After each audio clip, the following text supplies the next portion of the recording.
नमस्कार, news take के Y factor में आपका स्वागत है। मैं हूं योगेश मिश्र। जिन लोगों ने महात्मा गांधी पर छींटाकशी करने का बीड़ा उठा रखा है, जो लोग नाथूराम गोडसे की तरह महात्मा गांधी को रोज रोज मारने का काम करते हैं, उन लोगों के लिए बहुत निराशाजनक खबर यह है कि दुनिया की वह जगह जिससे सबसे बड़ी, सबसे ज़्यादा, सबसे भयानक हिंसा देखी थी, उस जगह पर जाकर भारत के प्रधानमंत्री नरेंद्र मोदी ने महात्मा गांधी की प्रतिमा का अनावरण किया।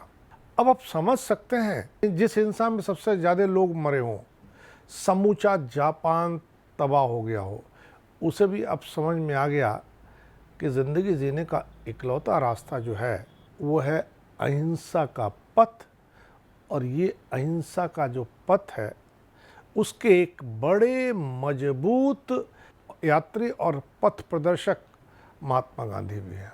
हिरोशिमा और नागासाकी जापान के दो शहर जो अगस्त 1945 में अमेरिका के एटम बमों से तबाह कर दिए गए।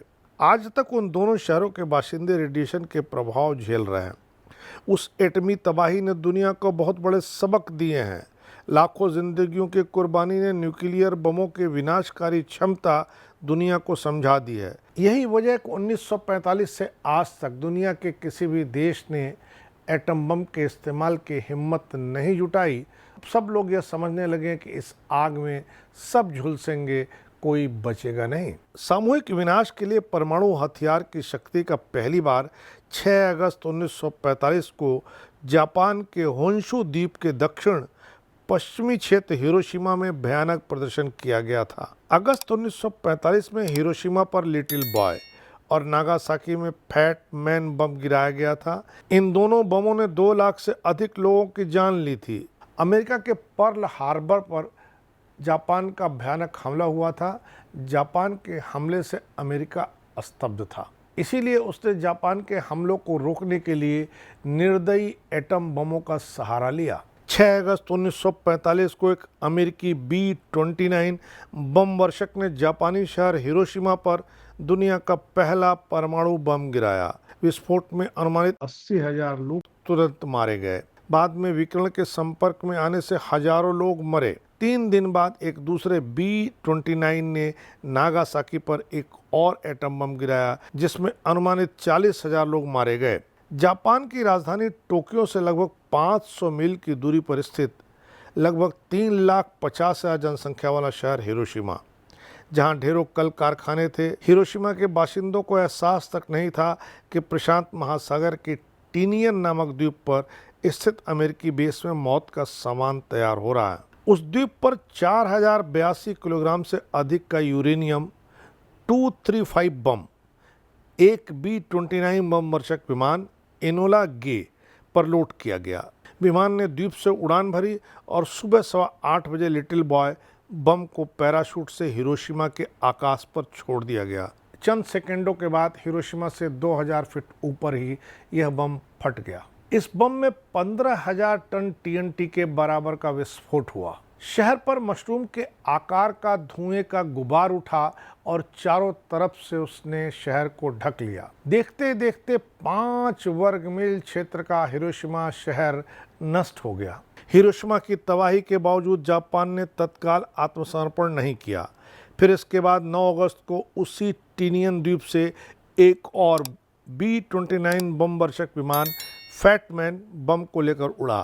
प्राथमिक लक्ष्य था कोकुरा शहर, लेकिन वहां घने बादल छाए हुए थे, सो विमान नागासाकी तक चला गया, जहां उस सुबह 11:02 पर प्लूटोनियम बम फैटमैन गिराया गया। यह हिरोशिमा में इस्तेमाल किए गए बम से अधिक शक्तिशाली था। इसे 22 किलोटन विस्फोट करने के लिए बनाया गया था। नागासाकी पहाड़ों के बीच सकरी घाटियों में बसा हुआ है, सो यहाँ पर कम नुकसान हुआ। इस बम से 2.6 मील क्षेत्र ही प्रभावित हुआ। दोनों शहरों का अधिकांश बुनियादी ढांचे का सफाया हो गया। हिरोशिमा और नागासाकी में मरने वालों की सटीक संख्या आज तक अज्ञात है। हालांकि यह अनुमान है कि हिरोशिमा में लगभग 70,000 से 1,35,000 लोग और नागासाकी में 60,000 से 80,000 लोग मारे गए।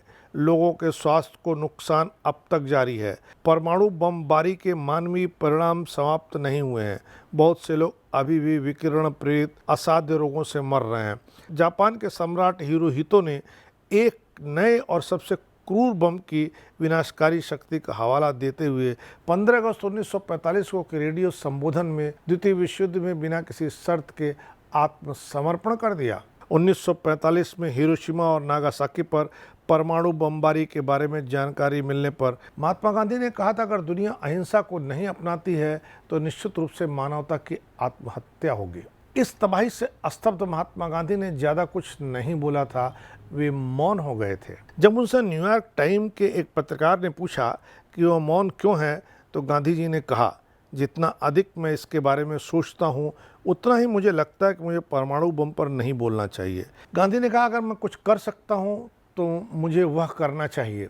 गांधी जी मौन क्यों रहे, ये आज तक लोगों को पता नहीं है। इसका कारण आज तक अज्ञात है। पर आज जब नरेंद्र मोदी भीषण त्रासदी झेले हुए इन इलाकों में महात्मा गांधी की मूर्ति का अनावरण कर रहे हैं, तो निश्चित रूप से महात्मा गांधी के उस दिन के मौन को मुखर स्वर मिलता है और लगता है कि हमें आत्महत्या करने से बेहतर होगा अहिंसा के मार्ग पर चलना।